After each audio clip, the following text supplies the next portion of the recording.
Greetings to all amateur radio operators. This is Mark in for UFP with the South Carolina Section Manager's Report for February 2022.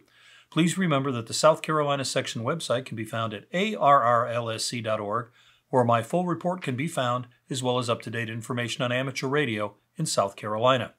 Right now, we have one Hamfest scheduled in South Carolina in 2022, the Gaffney Hamfest, scheduled for October 22nd, 2022, at 204 West Oneal St, Gaffney, South Carolina. Hours, 7 a.m. to 3 p.m. For more information, contact Jim Fagan, KI4MJK at 864-490-6369 or KI4MJK@gmail.com.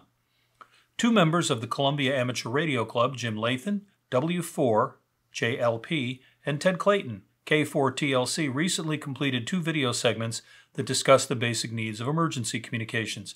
I will post a link to the video on the website. Discussion of EMCOM starts at the 15-minute 45-second mark. Next, Section Public Information Coordinator Gordon, W4EGM, reports that he has set up a group on Outlook for the Section Public Information Officers.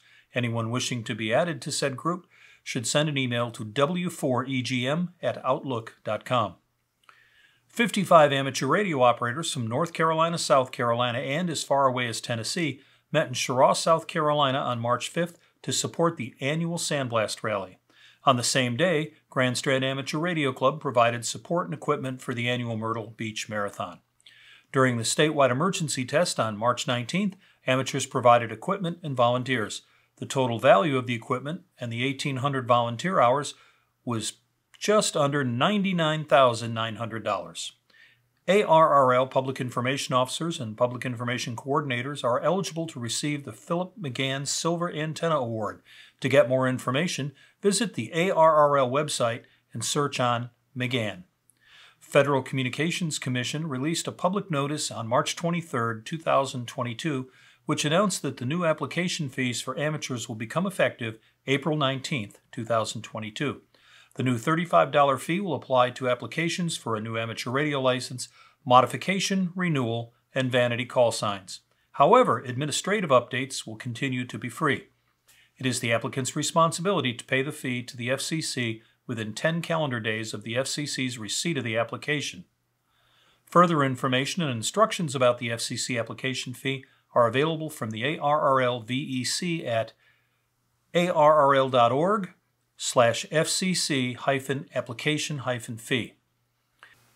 It is nearly time for the 2022 6-meter Sporadic E season. Expect 6-meter Sporadic E openings from May through July this year, peaking in June. Single-hop Sporadic E on 6 has a range of up to 1,400 miles. Double-hop Sporadic E allows 6-meter communications across much of North America from South Carolina. Occasional multi-hop Sporadic E openings provide propagation into Europe or South America. The most common mode used on 6 meters is FT8, but single sideband and CW are also used. Get a 6-meter antenna up in the air and start listening. The increased sunspot activity associated with the onset of solar cycle 25 could produce F-flare propagation on 6 meters this summer.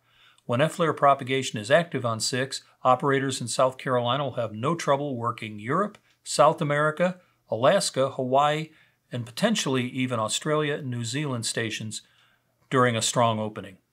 Section Emergency Coordinator Billy Irwin, K9OH, reports that during the 19 March 2022 exercise, 27 counties were represented, including 11 county emergency operations centers and 1 municipal emergency operations center in Myrtle Beach. Beaufort and Cherokee counties deployed communications trailers. 5 hospitals and 1 nursing center, the Saluda Nursing Center, took part in the exercise as well. During the exercise, 73 resource requests were processed via amateur radio and 209 WinLink messages were received. The Pickens County Communication Group recently conducted an exercise whose goal was to determine the effectiveness of VHF simplex communications across the county. The results will help the group create alternate routings for messages in the event of the loss of 1 or more repeaters. I will post a link to the results of the exercise in PDF format on the arrlsc.org website for anyone interested. At the end of March, the South Carolina Emergency Management Association announced that Aiken County's Department of Emergency Management was its Emergency Management Agency of the Year for 2022. According to Aiken County Emergency Management Director Paul Matthews, KB4GYT, winning the award was a true team effort. Congratulations to Paul, KB4GYT, and his team for a job well done. When you read this month's net reports, you may notice that some are missing. I suspect that I am having trouble again with my N4UFP at ARRL.org email forwarding. ARRL IT staff are working on the problem, but until it is completely resolved, please send email directly to me at mtarpley@comporium.net. Until next month, 73, Mark, N4UFP.